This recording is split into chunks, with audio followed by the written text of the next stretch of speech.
Ahora les voy a compartir la pantalla.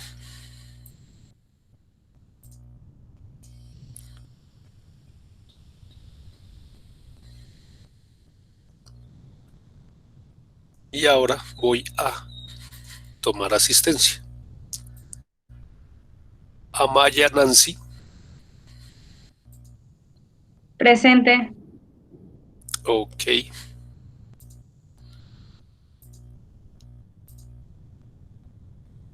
Vaquero Cristian. Presente, profe. Bien. Bermúdez David. Presente, profe.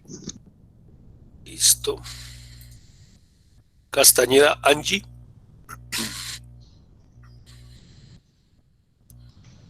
Veamos si está por acá. Bueno. Castro José. Presente, profe. Listo. Gamboa Junior. Presente, profe.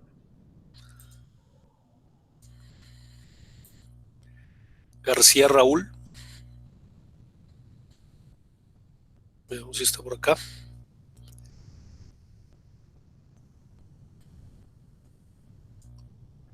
García Mónica. Veamos si está por aquí. Sí está.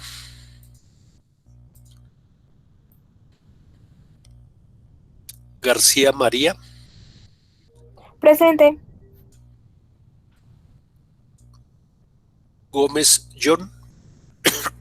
Presente. Gutiérrez Paula. Presente, profe. Ibáñez Daniela. Presente.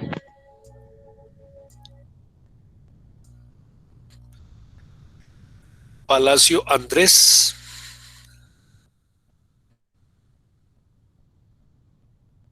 Miremos si está por acá.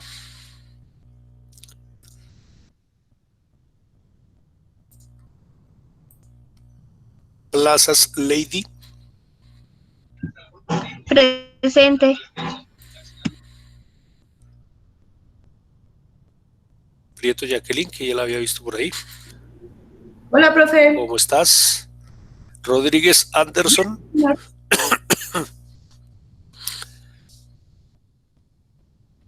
Miremos si está por acá. Correcto.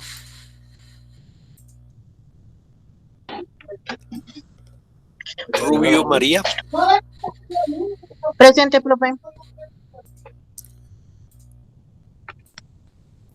Suárez Rubí.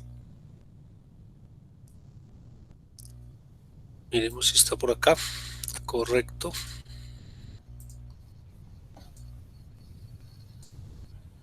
Urbano Sonia. Miremos si está por aquí. No la veo. Y Belandia Joao. Listo. Y Belandia Joao dice que la falla de la clase pasada que él asistió. Bueno, listo. Entonces,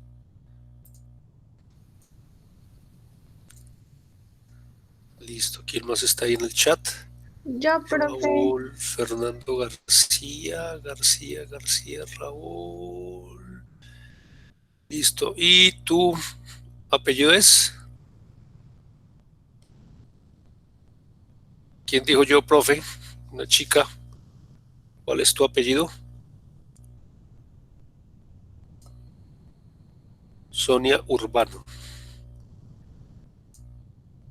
Listo. Ok. Bueno. Bien, jóvenes. Entonces, hoy vamos a empezar a formalizar el estudio de la interacción magnética. Entonces, para ello me voy a abrir acá. Entonces, este es justamente donde iniciamos la tercera unidad del curso y donde el curso va a finalizar, ¿sí? Entonces, es la unidad más extensa del programa porque fíjese que estamos en el segundo corte, no hemos terminado el segundo corte y ya estamos iniciando la tercera unidad. Y eso tiene su razón de ser porque esta unidad es la más extensa del curso, ¿sí? Y por sus aplicaciones en la tecnología, pues es la que hay que ir, digamos, con mayor grado de detalle. Entonces, por eso corrí un poco con la parte de circuitos, no me quedé ahí en circuitos mucho tiempo, ¿sí? Básicamente no entré en un detalle fino de las leyes de Kirchhoff. Se presentó la actividad para que usted la realizara en forma virtual y pasamos.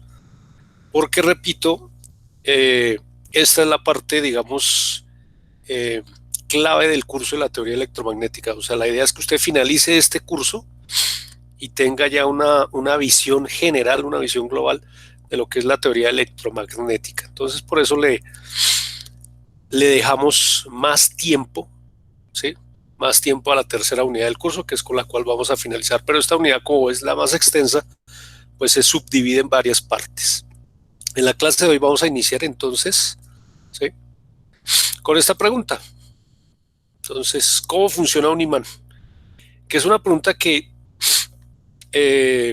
pues puede hacer una persona en cualquier nivel de su escolaridad, desde un niño de preescolar, en primaria, hasta un estudiante de posgrado en una universidad de alto reconocimiento a nivel internacional. Y obviamente frente a esta pregunta hay niveles para responderla, ¿sí? Entonces el día de hoy la vamos a responder, ¿sí? Vamos a gastarnos una parte de la clase en responder esta pregunta, porque vamos a partir de una descripción microscópica de la materia para darle respuesta a esta pregunta de cómo funciona un imán. Entonces, la clase anterior usted vio unos videitos en el cual justamente observaba usted la forma que adquiere la limadura de hierro, ¿sí?, alrededor de un imán, ¿sí? Entonces, esta es una experiencia muy, muy chévere para hacer, ¿sí?, en el momento que podamos volver a la universidad.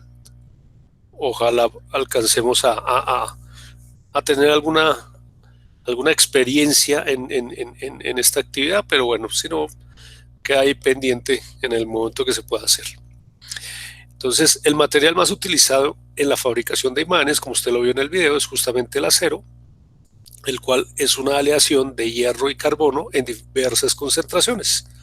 Entonces, usted sabe que en la industria metalmecánica o en la industria metalúrgica, mejor, ¿sí?, se fabrican diferentes tipos de aceros, ¿sí?, y dependiendo del uso industrial que tenga ese acero, pues van las diversas concentraciones de carbono en aleación con el hierro.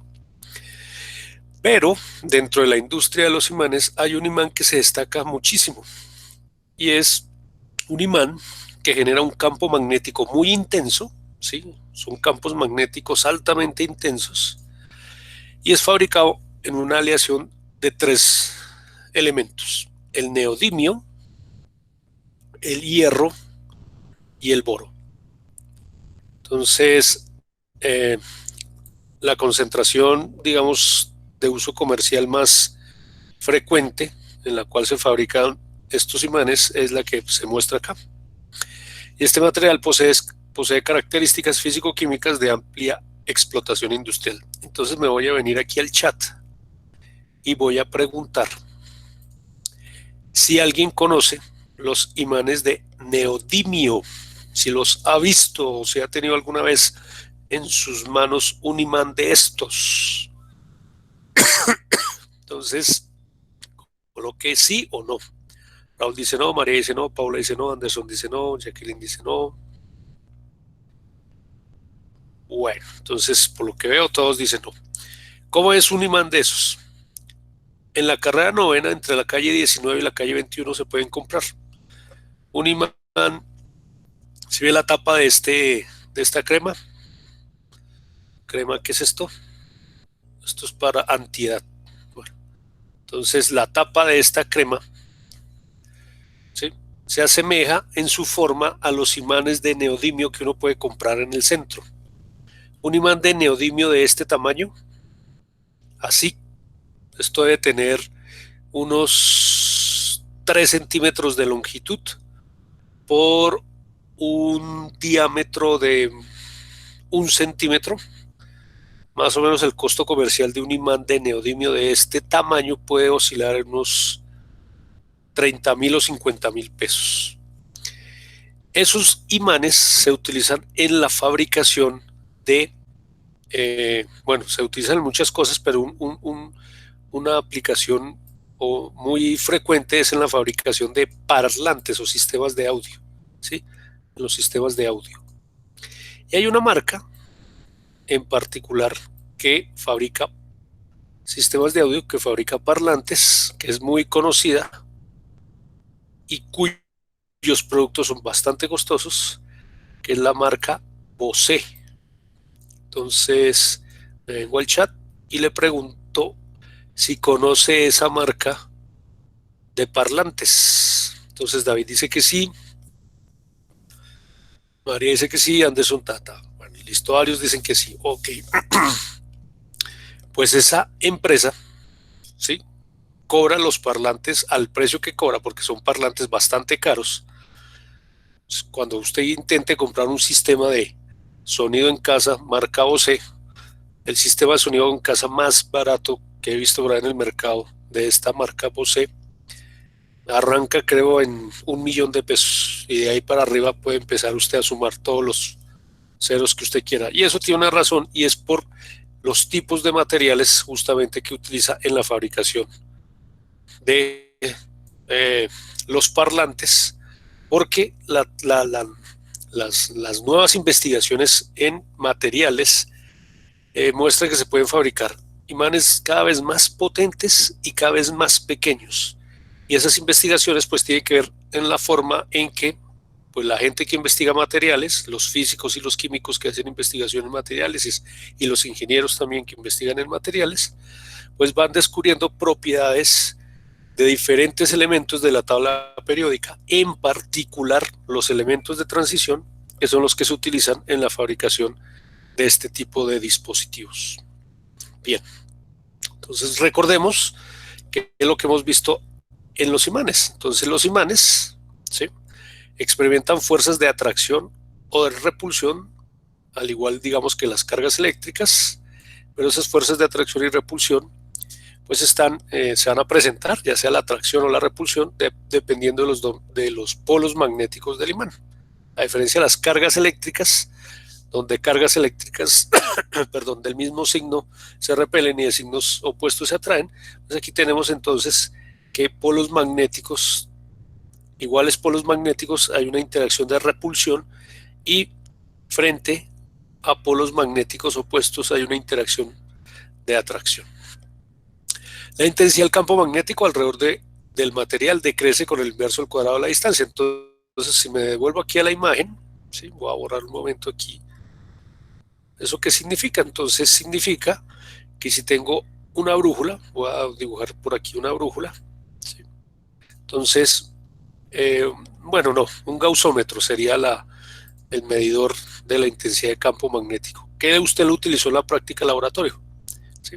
Entonces, si yo tengo un gausómetro, un dispositivo para detectar la intensidad del campo magnético, ¿sí?, con un display, y mido la distancia de separación entre el dispositivo y la fuente del campo magnético, siendo R la distancia de separación, pues usted evidenció en la práctica laboratorio virtual que justamente la intensidad del campo magnético en función de la distancia R, la distancia tomada desde este punto a este punto, pues es proporcional a 1 sobre R al cuadrado, y en esto se asemeja también al comportamiento del campo eléctrico.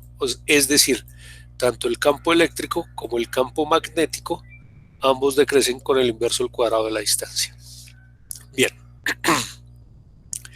el origen del magnetismo en los materiales se asocia a la orientación de los dominios magnéticos, y aquí me voy a detener de los dominios magnéticos del material, y en esto me voy a detener los próximos minutos, porque vamos a entrar en detalle de qué son los dominios magnéticos en un material.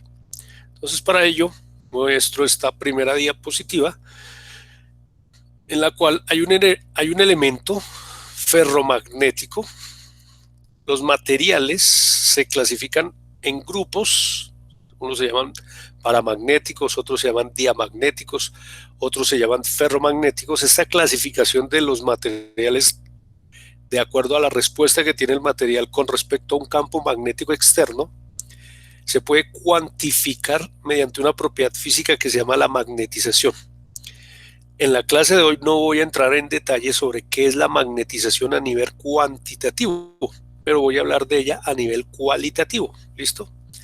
Entonces, la magnetización es la propiedad que tiene el material de absorber un campo magnético externo. Entonces, hay un material, digamos hierro, ¿sí? Hierro. Listo. Entonces, el material hierro, si no estoy mal, el símbolo químico es Fe. Si me equivoco, me corrige, por favor. Entonces, tenemos el hierro. El hierro inicialmente no está expuesto a un campo magnético, ¿sí? Y tenemos aquí un patrón de flechas. Y este patrón de flechas, ¿qué significa? Cada una de estas flechitas que está aquí representa un campo magnético pequeño.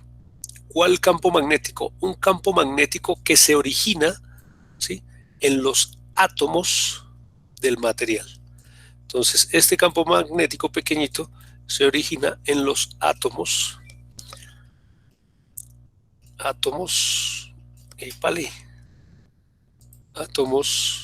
del material. Ah, no, la tilde acá. Listo, en los átomos del material. Bien, entonces cada una de estas flechitas, eso significa todos los átomos, estos son muchísimos átomos, todos los átomos de este sector del material contribuyen, cada átomo con un pequeño campo magnético, y el efecto de sumar todos esos campos magnéticos genera en este sector del material un campo magnético neto que está orientado por esta flecha, por este vector.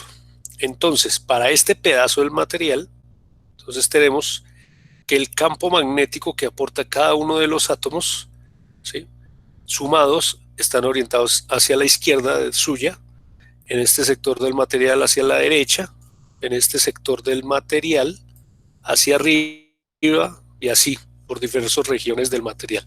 Entonces, de manera natural, cuando el material cristalizó, ¿sí?, el hierro entonces en el proceso de formación, ¿sí?, en la geología, la formación de la Tierra, ese hierro cristalizó, y en esa cristalización, o bueno, en su construcción industrial, ¿sí?, en su proceso de construcción industrial también se puede manipular, ¿sí?, el material entonces cristalizó con esta característica en los campos magnéticos dentro del material.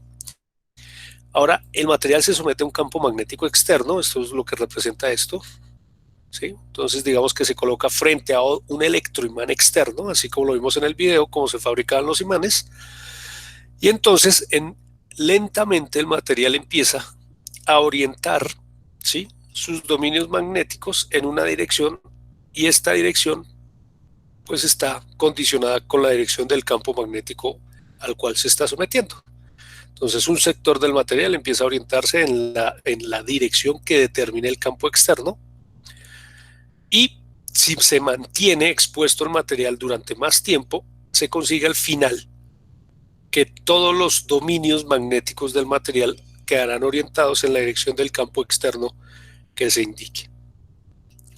Los materiales que hacen esto, ¿sí?, que inicialmente tenían sus dominios magnéticos desordenados y que al exponerlos a un campo externo se ordenan y van a mantenerse así a pesar de que se apague la fuente de campo magnético externo, se apaga esta fuente y el material se mantiene en esta condición.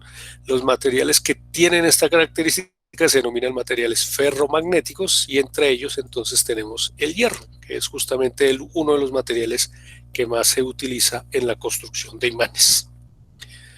Bien, entonces cuando se acerca un imán a un trozo de hierro se produce alineamiento de los dominios magnéticos. Cada vector que se muestra en el dominio magnético representa el campo magnético generado por un conjunto de átomos. El origen del magnetismo, entonces esto es lo que vamos a entrar en detalle, el origen del magnetismo se explica a una escala microscópica. Entonces eso es lo que vamos a hacer en la clase de hoy. Vamos a explicar a una escala microscópica este proceso que acabo de describir de manera cualitativa. Bueno, Entonces, para ello vamos a recordar algunos aspectos que usted ha visto de su curso de química. Entonces, tengo que venir aquí al chat y primero preguntar quiénes ya han visto química aquí en la universidad. Entonces, diga si vi química o no vi o no he visto química, sí o no. A ver, rápido ahí en el chat. Rudy dice que sí, María dice que no, David dice que sí, Raúl Nancy dice que sí, Daniela dice que no, Jacqueline sí, Paula sí, Lady sí, Anderson sí. Bueno, entonces hay estudiantes que sí y hay estudiantes que no. Entonces voy a explicar como si nadie hubiese visto nada de química hasta ahora en la universidad. Bueno, entonces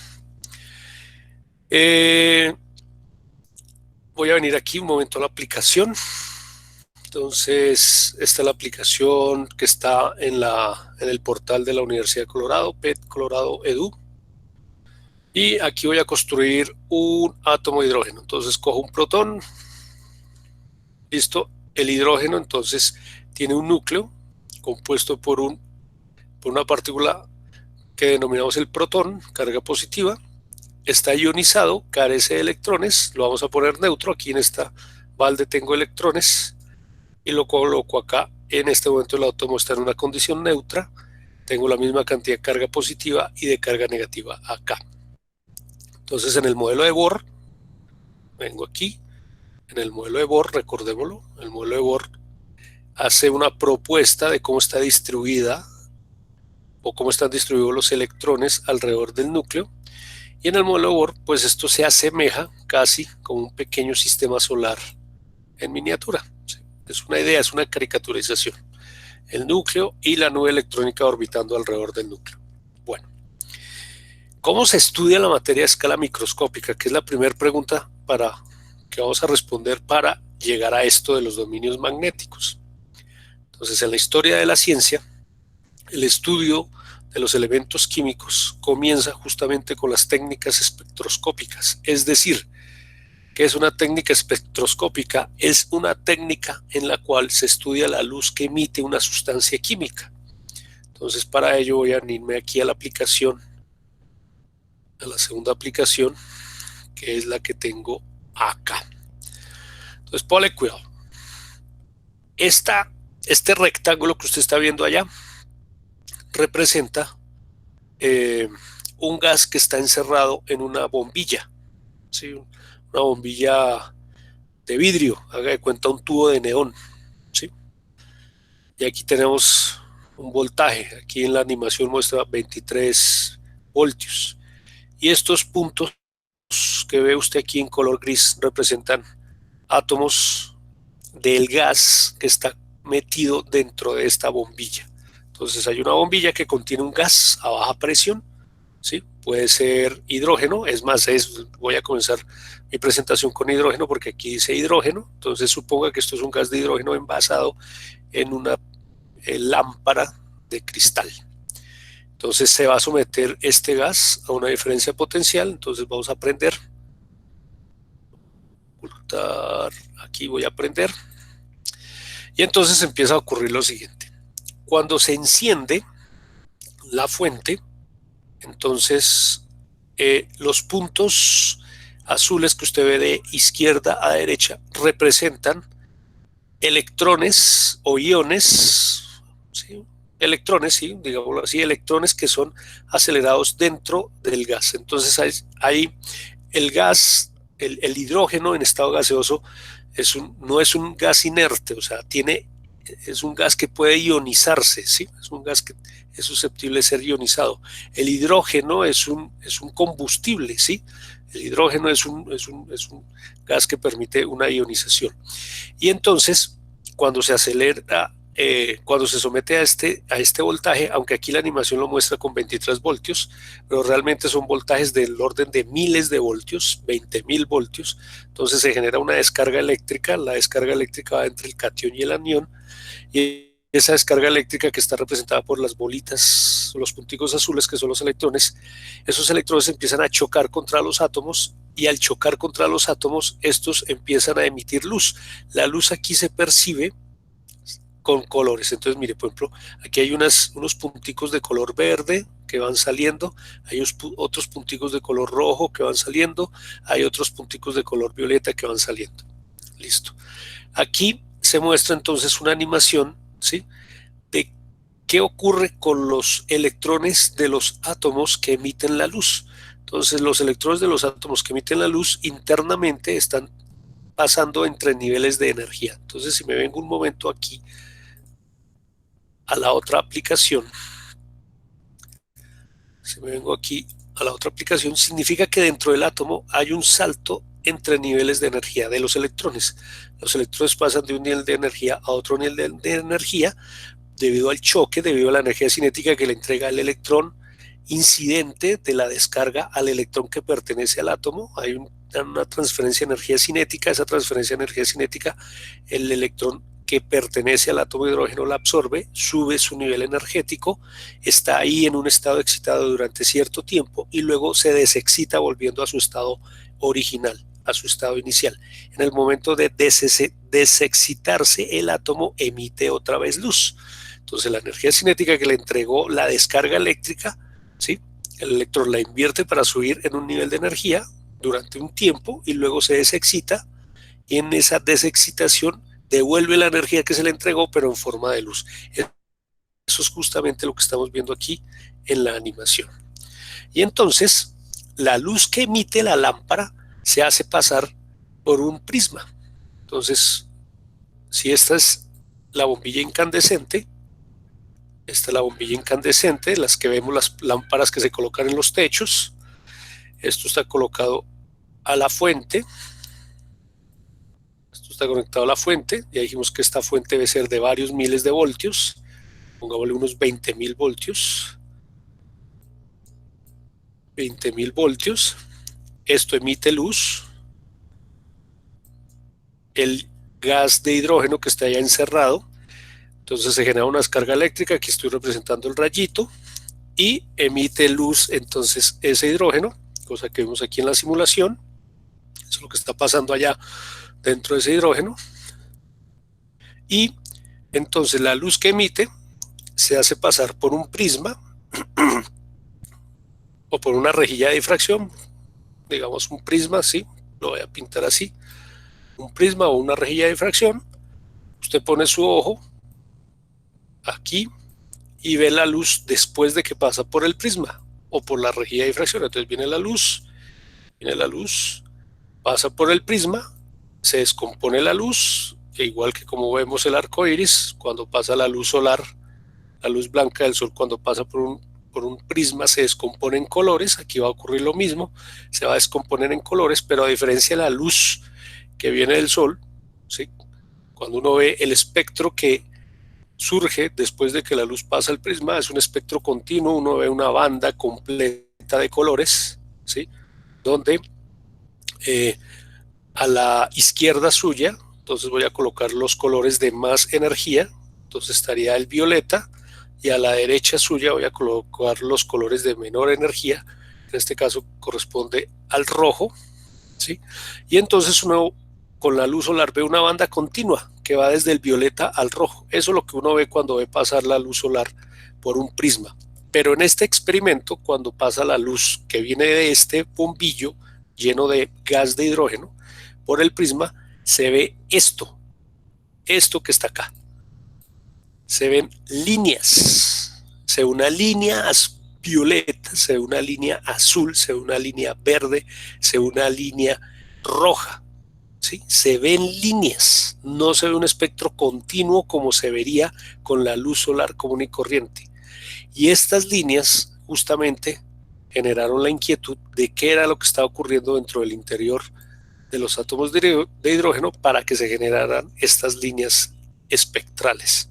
Entonces vuelvo a la aplicación y entonces aquí vemos, ¿sí?, que la luz que viene de allá al pasar por un prisma entonces generan unas líneas de determinados colores, violeta, azul, verde y naranja, ¿sí? Lo que usted ve aquí sobre el eje X corresponde a la longitud de onda, ¿sí?, medida en nanómetros. Entonces los colores de menor longitud de onda son los colores de mayor energía, los colores de mayor longitud de onda son los de menor energía, entonces el violeta es más energético que el rojo y tiene una longitud de onda más corta que el mismo rojo. Eso es lo que estamos viendo aquí en la animación. Bien. Y entonces, frente a este comportamiento, Niels Bohr, ¿sí?, en 1910 explica cómo es que mediante procesos que ocurren dentro del átomo surge este espectro de colores que vemos acá. Y Niels Bohr utiliza una idea, ¿sí?, de un físico alemán. Niels Bohr era danés, pero utiliza una idea de un físico alemán que propuso hacia finales del siglo XIX, comienzos del siglo XX, más o menos sobre 1900, 1895, 1900, llamado Max Planck, ¿sí? Entonces, Max Planck, 10 años antes, propuso, ¿sí?, en un problema de la física totalmente diferente a explicar el espectro de emisión del hidrógeno, que la energía en los procesos de los átomos debería estar cuantizada. Y Bohr toma esta idea de la cuantización de la energía para explicar el espectro de emisión del hidrógeno. Lo interesante sobre la idea de Max Planck es que otro físico en 1905, llamado Albert Einstein,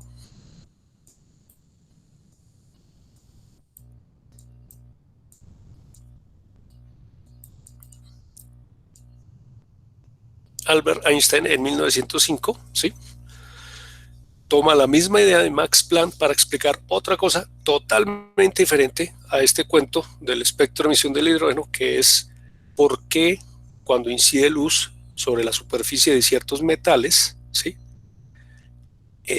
estos metales pueden emitir corriente eléctrica si están conectados a un circuito. Eso se conoce como el efecto fotoeléctrico. Einstein utiliza la misma idea de Planck para explicar una cosa totalmente diferente, y Bohr está utilizando la misma idea de Planck en este caso para explicar el origen de las líneas espectrales en el hidrógeno.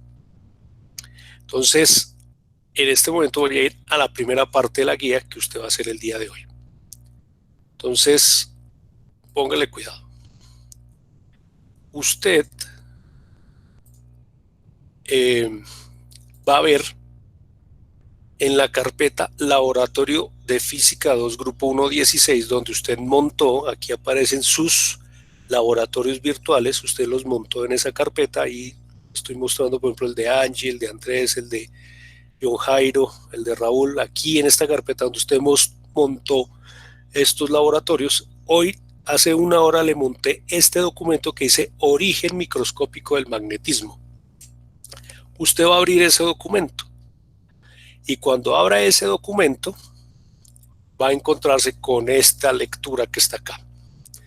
Entonces, en la primera parte del trabajo de hoy, si no alcanzamos a terminar, no hay problema, vamos paso por paso. En la primera parte del trabajo de hoy vamos a utilizar justamente la ecuación que propuso Bohr para explicar los niveles de energía en el hidrógeno que dan origen a las líneas espectrales que le acabo de mostrar. Y esta ecuación es justamente la que aparece aquí mostrada. Menos 13.6 electronvoltios sobre n al cuadrado. N, que es n, parte desde el número 1 y se denomina el estado fundamental o el estado base. ¿Eso qué significa? Significa que, entonces me vengo aquí a la aplicación, significa que el electrón en el estado mínimo de energía dentro del átomo de hidrógeno se encuentra cuando, voy a la ecuación, n es igual a 1.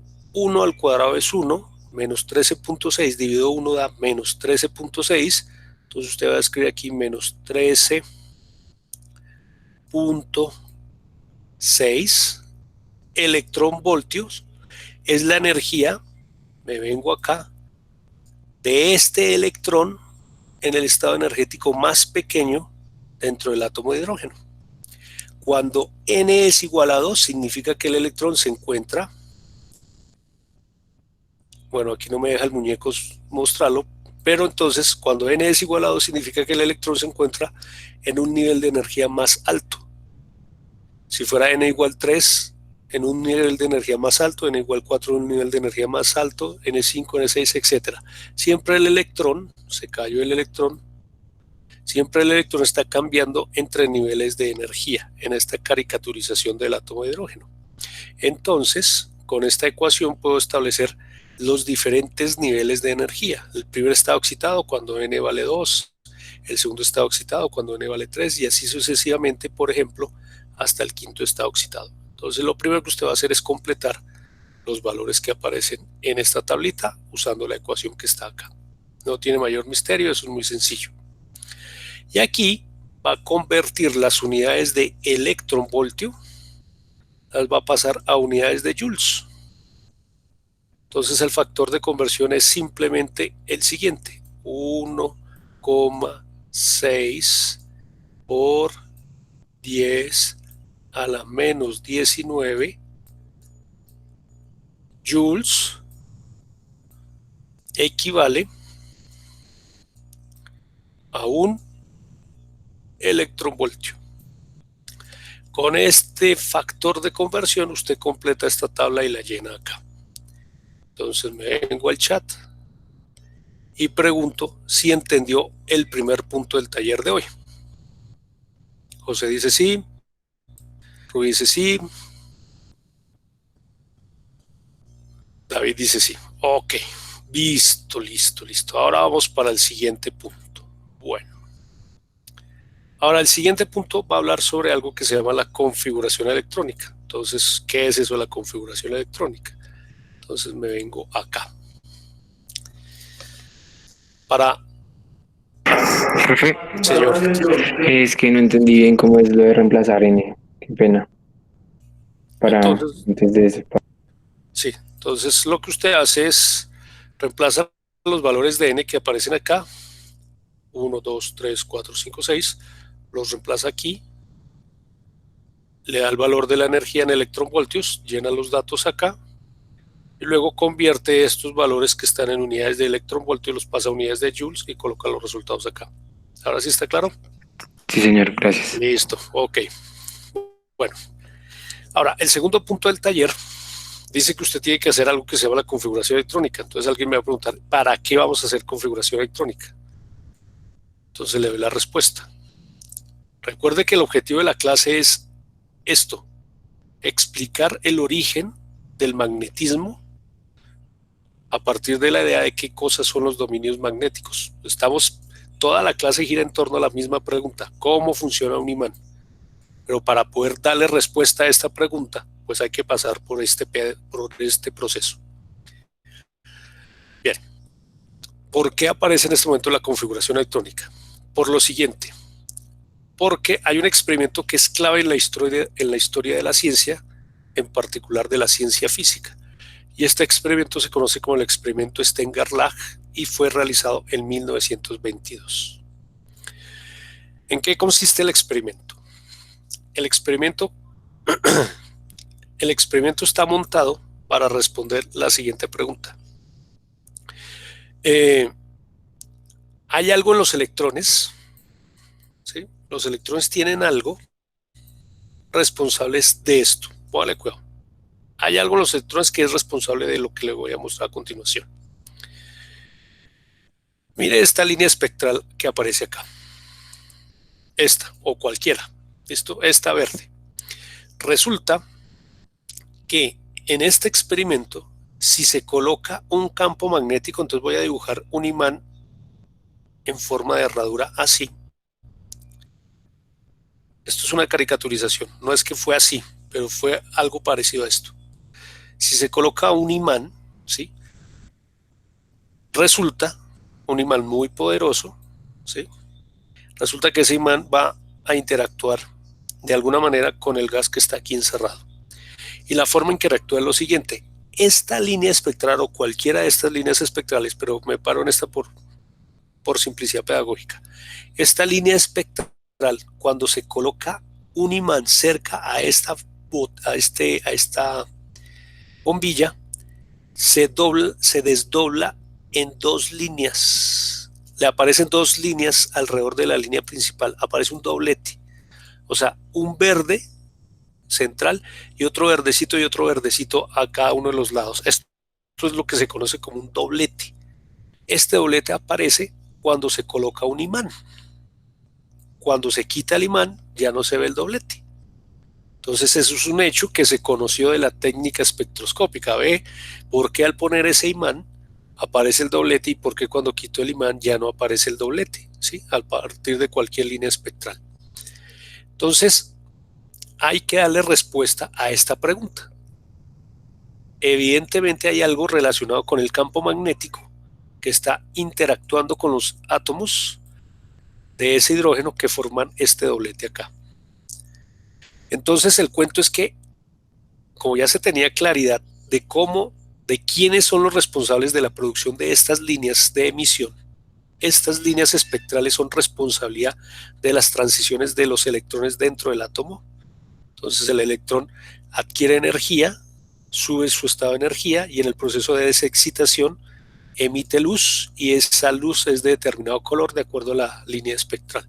Entonces ya se tiene claridad hacia 1922 que son los electrones los responsables de las líneas espectrales en el átomo de hidrógeno.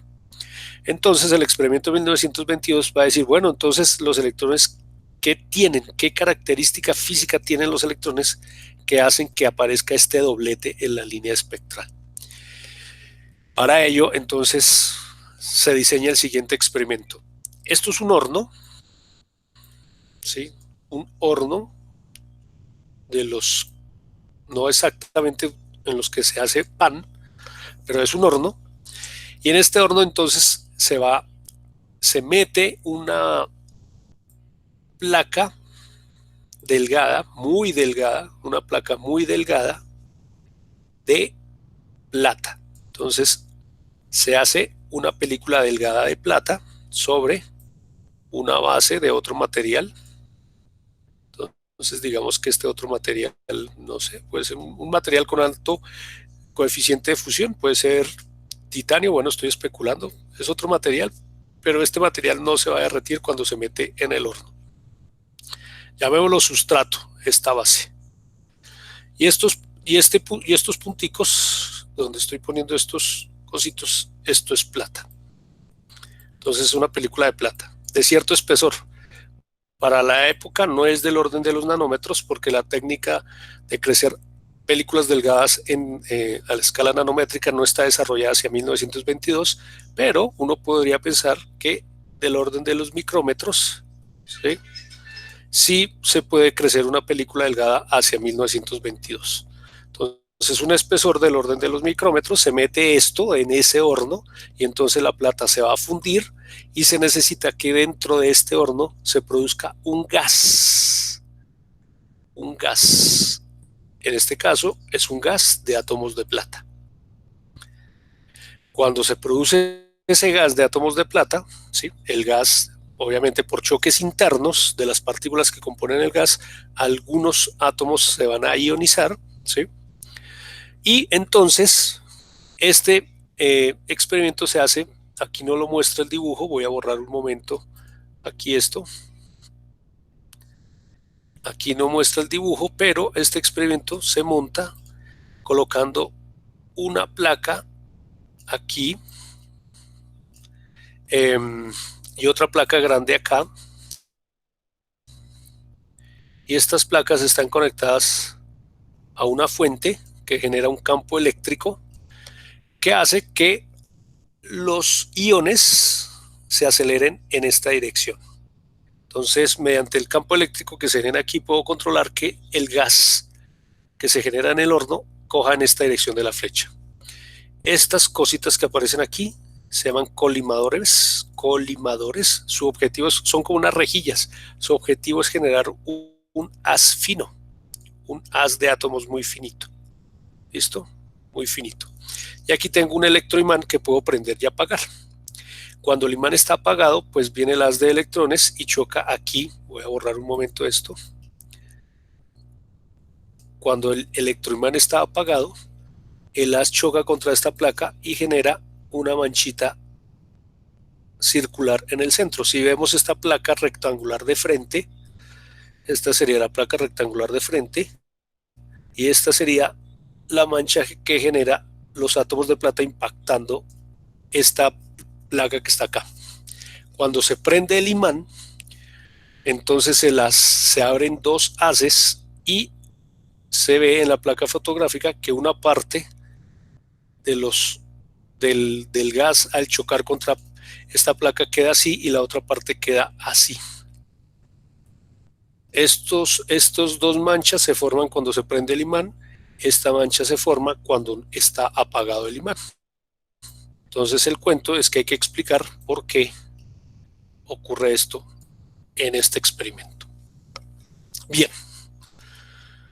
Para ello entonces viene lo siguiente.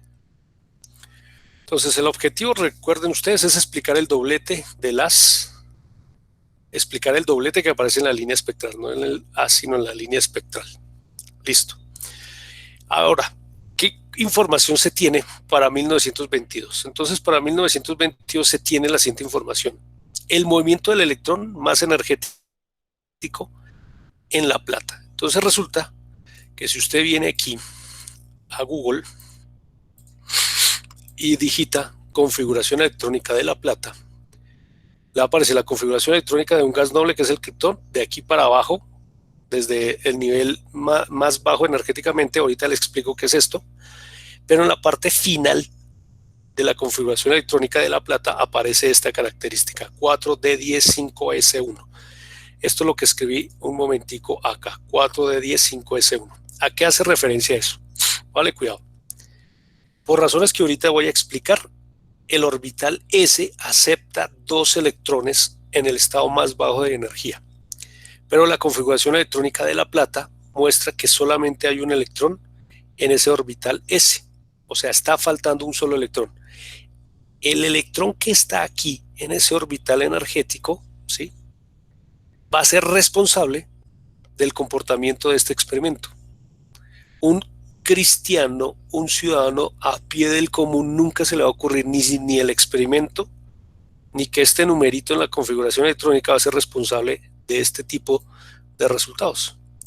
Pero estamos frente a mentes que tienen formación científica avanzada, ¿sí? Y entonces, de acuerdo a la información disponible, logran hacer esa asociación entre el experimento y esta configuración electrónica. Entonces, ¿y por qué el movimiento del electrón?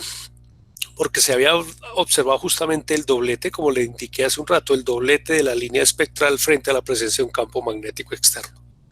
Resulta que Bohr, cuando explica, voy a borrar aquí un momento, resulta que Bohr, cuando explica su modelo del átomo de hidrógeno, introduce que este electrón, dando vuelticas en este núcleo, cuando uno estudia física, mecánica, una partícula dando vueltas alrededor de un centro le puede asociar una propiedad mecánica que se llama el momento angular, L, y se define de la siguiente manera, en forma escalar: la masa de la partícula, que en este caso sería el electrón, la velocidad de la partícula, que en este caso es el electrón, y R, que es el radio de la órbita de la partícula, que sería la distancia desde el centro hasta donde está el electrón. Esto es lo que uno estudia en un curso de mecánica. Esto se llama el momento angular de esta pepita dando vuelticas. Bohr propuso que para el átomo de hidrógeno el momento angular, ¿sí?, debe ser un número entero de una constante física que se conoce como la constante de Planck. Esto lo propuso para explicar por qué los electrones pueden dar vueltas alrededor del centro del núcleo y no perder energía. Porque cuando uno estudia esto a nivel de la física mecánica de Newton, una partícula dando vueltas alrededor de una masa que está en el centro, esta partícula va perdiendo energía cinética y se empieza a caer hacia la que está acá. Lo que Bohr propone, ¿sí?, es que el momento angular del electrón dando vueltas alrededor del núcleo no es así, sino es así. Y que dando vuelticas en esa órbita especial que él llama órbita estacionaria, el electrón no va a perder energía y por eso no se va a caer hacia el núcleo. Sobre esa idea, ¿sí?, de Bohr, entonces se trabaja en proponer, listo, pero la idea de Bohr está está montada sobre la idea de que el electrón da vueltas, o sea, sobre la idea de que el electrón describe un movimiento de traslación alrededor del núcleo. Recuerden sus clases de ciencias en el colegio. La Tierra alrededor del Sol, usted hacía una maquetica del sistema solar, entonces esa maquetica del sistema solar, usted le decía, es que la Tierra le da vueltas al Sol y esto es un movimiento traslacional, ¿sí? Entonces este momento angular es de traslación, pero entonces se propone que para explicar este doblete hay que proponer otro tipo de movimiento adicional al electrón, y el movimiento adicional que se propone para el electrón es un movimiento rotacional, de rotación. Entonces uno está absolutamente tentado a pensar entonces que el electrón tiene la posibilidad, además de trasladarse, en girar, en hacer giros sobre su propio eje, como si fuera la Tierra. Entonces, recuerde sus clases de ciencias en el colegio, ¿sí? En su primaria. ¿Cómo surge el día y la noche? Pues por la rotación de la Tierra en torno a su propio eje. Entonces, uno está absolutamente tentado en suponer que la rotación del electrón sobre uno de sus ejes de simetría genera entonces ese giro, esa rotación especial, ese giro, ¿sí? Y ese giro entonces va a estar conectado justamente con ese doblete espectral. Solo que hay un problemita con la palabra giro, ¿sí? Hay un problemita con la palabra giro, que en la versión castiza diríamos spin, con tilde en la I, con E, y en la pronunciación anglosajona, spin. Hay un problemita con la propuesta del giro o del spin del electrón. El problema es nada más ni nada menos que esta pepita llamada electrón es una partícula fundamental. ¿Qué diablos es una partícula fundamental? Primero, ¿qué es una partícula y qué significa que sea fundamental? Entonces, partícula en física es un punto, un puntico como el que acabo de dibujar aquí. Y uno, cuando ve un curso básico de geometría, uno sabe que un punto se forma de la intersección de dos líneas. Cuando se intersectan dos líneas, el punto es la intersección de dos líneas. Si alguno aprende de geometría en el colegio, es que el punto es de 0 dimensiones, es adimensional, es de 0 dimensiones. Un punto no tiene largo, ancho ni alto. Entonces aquí viene un problema de choque conceptual ni el berraco, si me permite expresarme así. Y es que usted está diciendo que un punto está girando, y eso es conceptualmente un error porque los puntos no tienen dimensión física. El electrón es un punto material, es una partícula fundamental. Y como es una partícula fundamental, el electrón no puede estar rotando porque es un punto. Los puntos no rotan. Entonces usted no puede meter el cuento de que gira el electrón porque el electrón es un punto, no una esfera chiquitica. Esta trampa, ¿sí? Esto genera una confusión mental, una trampa, porque yo no puedo hablar de que los puntos rotan, pero lo curioso es que a pesar del problema conceptual que genera la idea de que el punto rote, a partir de esa idea se puede explicar por qué entonces el haz se divide en dos. Una parte de las coge para arriba y otra parte de las coge para abajo. Y para eso, para cerrar esta idea, voy a utilizar la siguiente aplicación. Entonces me vengo aquí al experimento Stenger-Lach, que también usted lo puede encontrar aquí en la página de PET Colorado. Entonces, esta es una animación del experimento Stenger-Lach. Los átomos del horno vienen de esta caja y el imán está representado por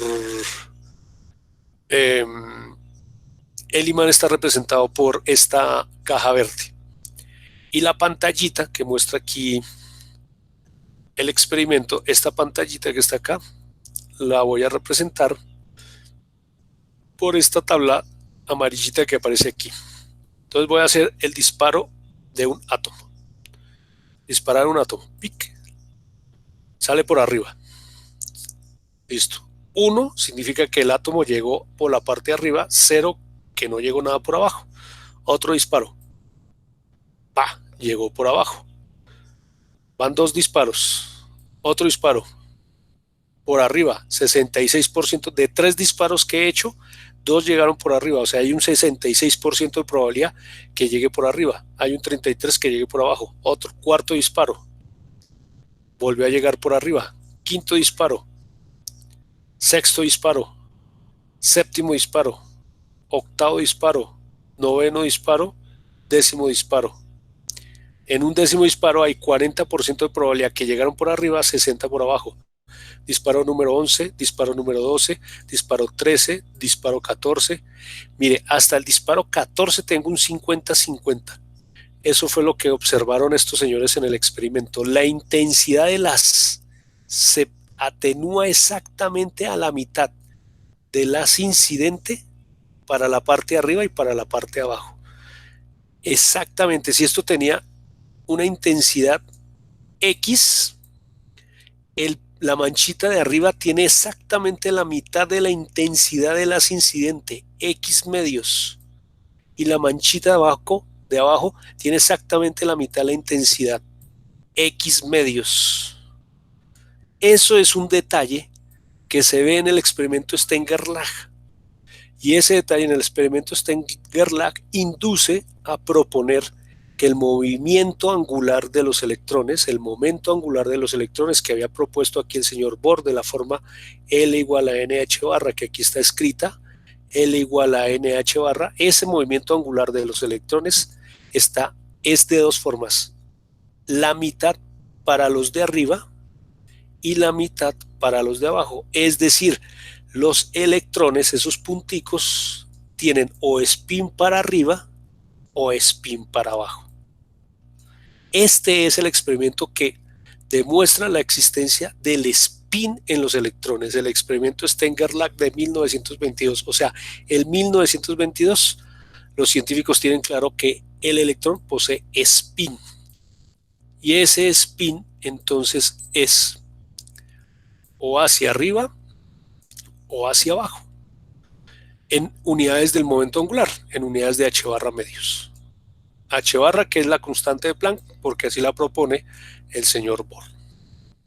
Y eso es justamente lo que se está mostrando aquí. H barra medios para las de arriba y menos H barra medios para las de abajo, relacionado con el movimiento angular de los electrones. Ahora sí, ¿cómo aparece la configuración electrónica? Vuelvo aquí al muñeco que está acá. Entonces vuelvo aquí a esta animación. Resulta que si uno construye un átomo, entonces voy a construir un átomo diferente, voy a guardar este electrón, voy a meter 6 protones en el núcleo, 2, 3, 4, 5, 6. Si meto 6 protones en el núcleo, ya no tengo hidrógeno, sino tengo un elemento químico que se llama carbono. Eso significa que para que su carga neta sea neutra, tengo que adicionar 6 electrones. 1, 2, 3. Mire lo que hace la animación. Mire lo que hace la animación. Ponle cuidado. El tercero trato de meterlo aquí a esta linecita. No se deja. ¿Sí ve? 4, 5 y 6. Entonces fíjese que la animación no me deja, ¿sí? Y ahora sí el átomo está neutro. La animación no me deja montar más de 2 electrones en esta órbita, ¿sí? Y solo me dejó montar 4 electrones en esta órbita. Bueno, van 6 en el centro. ¿Qué pasa si meto 2 más? 7, 8, oxígeno. Número atómico del oxígeno es 8. Entonces, para mantenerlo neutro voy a meter 8. Van 6, 7, 8. Contemos, y el átomo está neutro. Contemos cuántos electrones hay en esta órbita más energética. 1, 2, 3, 4, 5, 6. Ojo a esto. Entonces me vengo aquí a la configuración electrónica. Vamos a sacar la configuración electrónica. ¿Qué elemento químico tenemos acá? ¿Qué elemento armamos? El oxígeno. El número atómico del oxígeno es 8, ¿no? 8 pepitas de estas tenía en el centro. Entonces vamos a armar la configuración electrónica del oxígeno. Entonces vamos a seguir esta configuración electrónica. Comienzo por acá. Entonces dice, en el orbital más bajito que se llama S, entonces uno empieza con el número que aparece aquí, 1, 1S, ¿cuántos electrones coloqué? Me vengo a la animación. La animación me muestra que coloqué 1 y 2 electrones. Entonces me vengo por acá y voy a escribir como índice, exponente 2, 1S2. Coloqué 2 electrones en el orbital S, en el nivel de energía más bajito en el átomo. Listo. Vengo por aquí, viene la flechita por aquí, y sigo por acá. Entonces paso al siguiente nivel de energía. Debo colocar el número 2. 2. Debo colocar la letra S. S. Entonces, ¿cuántos electrones puedo acomodar en un orbital S? La animacióncita me muestra que puedo acomodar 2 electrones en el orbital S. Recuerden que estamos con el oxígeno. El oxígeno tiene un número atómico Z igual 8. Listo. ¿Cuántos electrones van en total? Van 4. Sigo aquí la flechita, bajo, bajo, bajo. Vengo aquí arriba, vengo aquí arriba, bajo por aquí. Ahora me encuentro con la letra P y con el número 3. Ah, no, perdón. Todavía no estoy con el número 3. Porque esta P está en el mismo renglón del 2. Entonces, 2, P,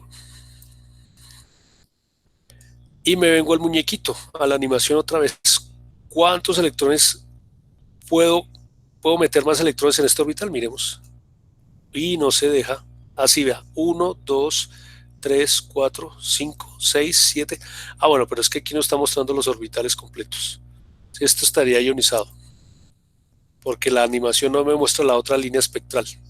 Pero entonces aquí me anticipo. El máximo número, aquí los coloco. El máximo número de electrones que se pueden acomodar en un orbital S son 2. El máximo número que se pueden acomodar de electrones en un orbital P son 6.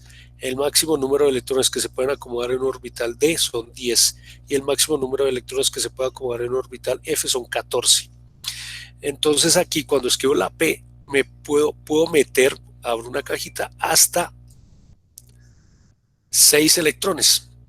Pero no necesito meter 6 porque como estoy armando la configuración electrónica del oxígeno, Z es igual 8. Como llevo 4, pues puedo meter un número 4 ahí de primeras. Vea. 2P4. Entonces 4, 5, 6, 7, 8. Esta sería entonces la configuración electrónica para el oxígeno. Si no está excitado, si está en un estado neutro, como lo acabamos de ver en la animación. Ahora sí me voy al documento. Entonces, en el segundo punto del taller, usted va a colocar el símbolo del elemento químico que se indica aquí, lo coloca acá, coloca el número atómico, ¿sí? Y aquí enfrente va a armar la configuración electrónica de acuerdo a la tablita que le acabo de mostrar, ¿sí? Entonces va armando la configuración electrónica siguiendo este orden que aparece acá. Listo, eso es el segundo punto del taller. Bien, continúo con la presentación. Entonces, ahora sí le vamos a dar respuesta a los dominios magnéticos. El hierro, si me vengo aquí y le digo a Google, muéstrame la configuración electrónica del hierro,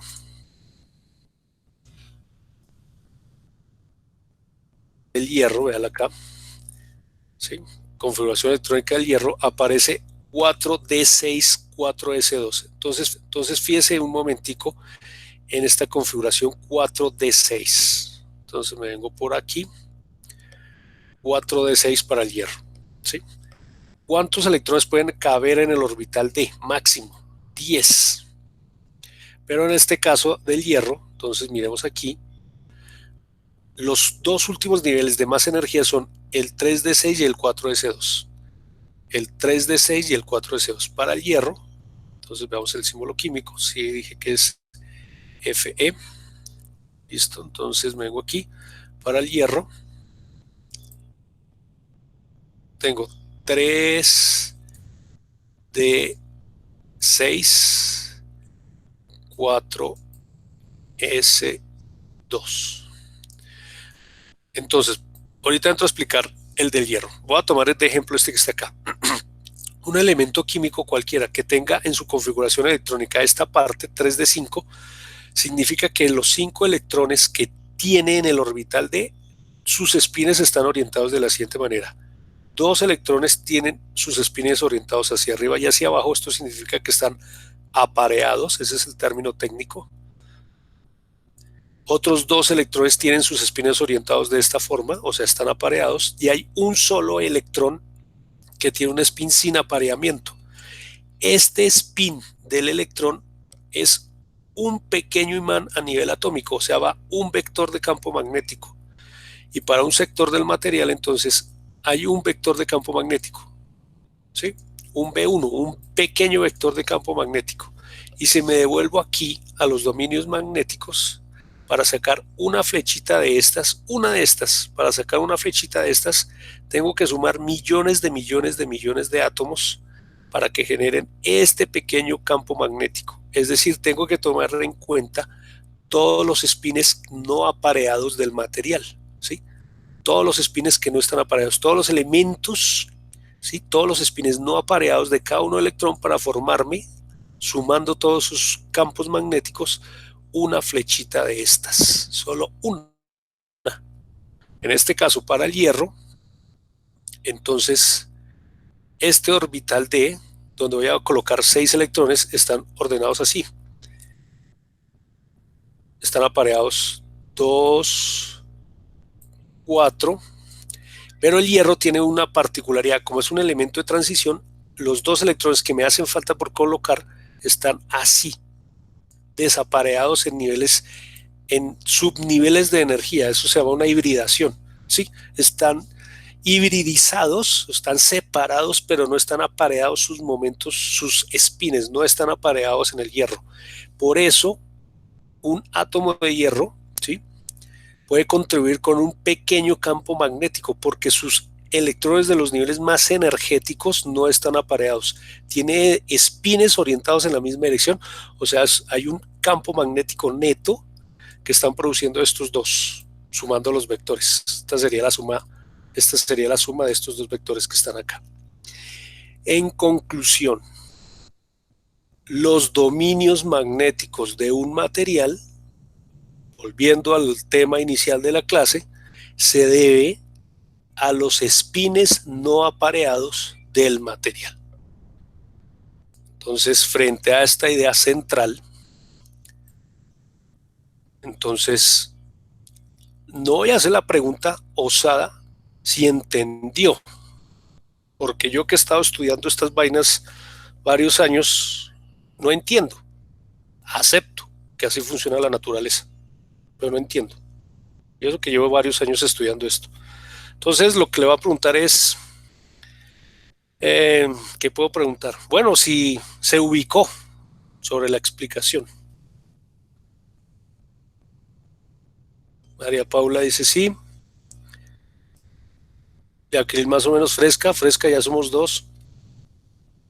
Andrés, ahí vamos, listo. No es fácil entender este cuento, pero hay que partir de algo cuando uno quiere responder la pregunta ¿por qué funciona un imán? ¿Sí? Bueno, más o menos, listo. Entonces el objetivo de la lectura, entonces vuelvo a la lectura, es, listo, que usted complete esta configuración electrónica y responda a esta preguntita. Entonces, explique cómo utilizar el campo magnético de la Tierra en geolocalización. Eso sí lo pueden averiguar ustedes. Me interesa en este momento no que entre en el detalle físico, sino que vea las aplicaciones. Entonces me interesa en particular este punto 4 y este punto 5 del taller. Entonces vamos a hacer esta pequeña lectura y sobre ello le voy a indicar la pregunta.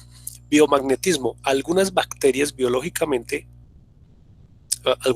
producen biológicamente granos de magnetita, que es un tipo de óxido de hierro, con un solo dominio. Recuerde que cuando se habla de dominio es uno solo de esos vectores campo magnético, que se alinean en forma de brújulas internas.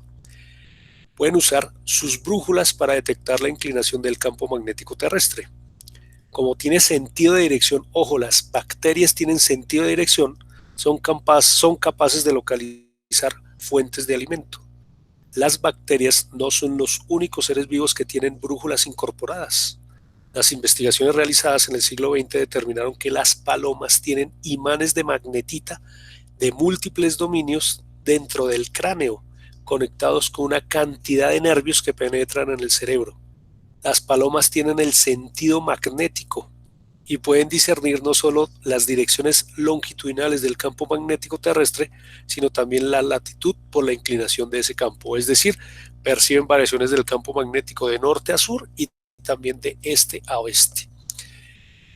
De ejemplos de animales que utilizan geolocalización magnética. Entonces le doy una pista. Piensen en aquellos animales que, por ejemplo, tienen procesos de migración. Entonces, si hace usted ese análisis, algunos de esas especies de animales pueden basarse en la geolocalización magnética. Aquí sí le puedo preguntar si entendió la lectura.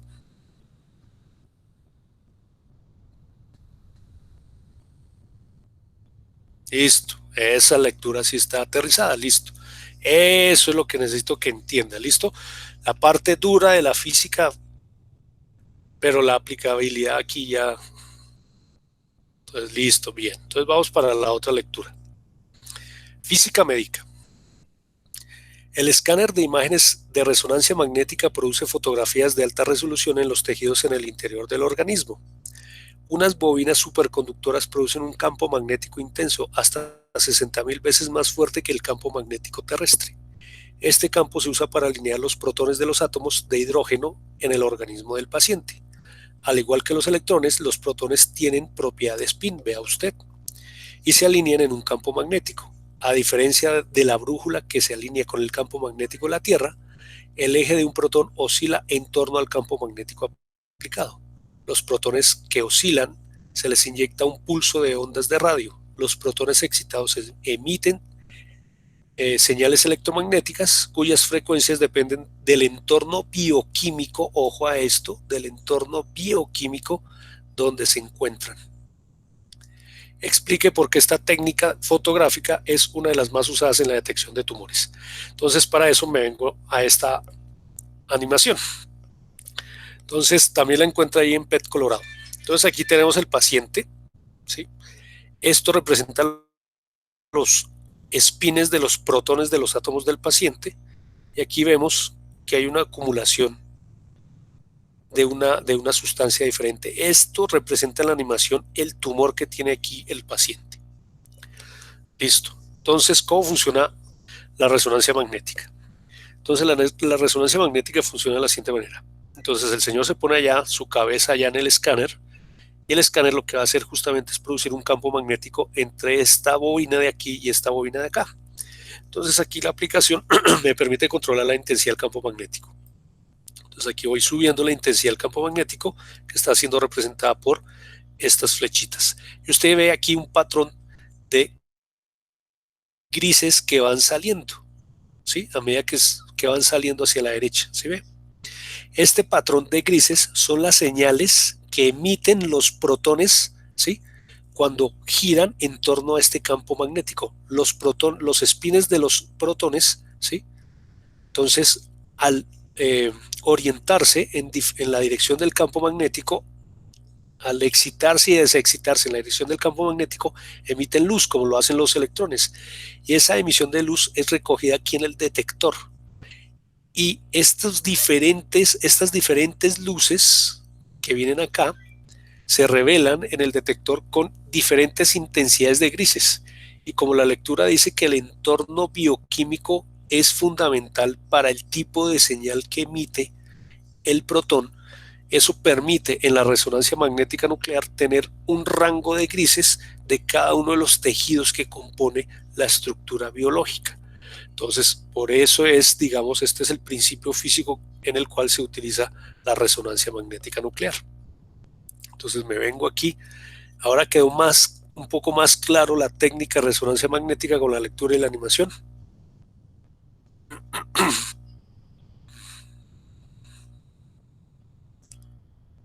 Robbie dice que sí, Paula dice que sí, José dice que sí, Angie dice que sí.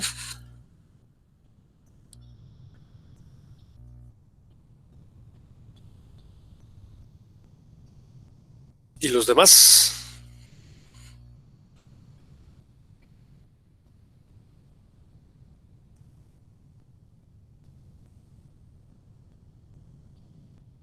David dice que sí, Anderson dice que sí, Jacqueline dice que más o menos. Entonces, mira, ahí puedes aquí vuelve y juega. Mira, los espines de los protones se alinean en torno al campo magnético aplicado y en ese proceso de rotar en la dirección de ese campo van emitiendo luz, van emitiendo señales de radio y esas señales son detectadas acá. Y el detector entonces interpreta las diferentes frecuencias de emisión a partir de las diferencias de frecuencia de emisión, ¿sí? Las interpreta en imágenes y esas imágenes pues dan el entorno biológico del tejido. Bueno, listo. Entonces, con base en esa lectura, responde esto. 6. A nivel micro, ¿cuál es la diferencia entre un clavo de acero magnetizado y uno no magnetizado? Si me prestó atención a la clase, debe responder el 6. 7, que es un dominio magnético, ya con todas las ideas que boté, puede definirlo. 8, porque al dejar caer un imán de hierro sobre el piso duro, se debilita su magnetización. Y 9, un imán poderoso atrae un broche sobre un papel con cierta fuerza. El broche atrae el imán poderoso. En caso negativo, ¿por qué no? En caso afirmativo, ejerce tanta fuerza sobre el imán como el imán sobre él.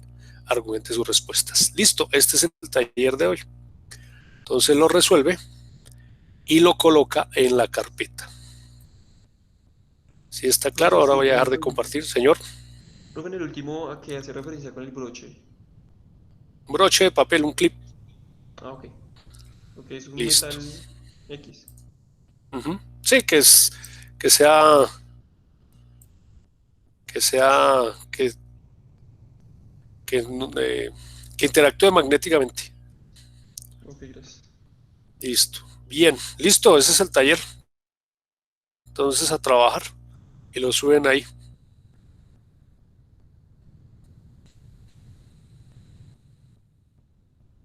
Entonces no sé si se quieran hacer en grupos para resolver el taller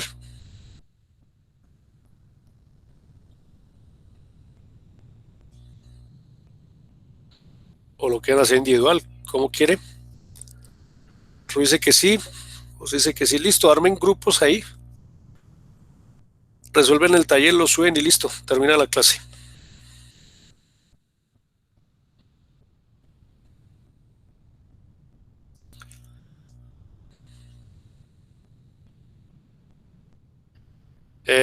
Por ahí que máximo 3, 4, no sé, 3, 4 personas. Listo.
Correcto, Sonia. Sí, también lo cargan a la misma carpeta. Ujú.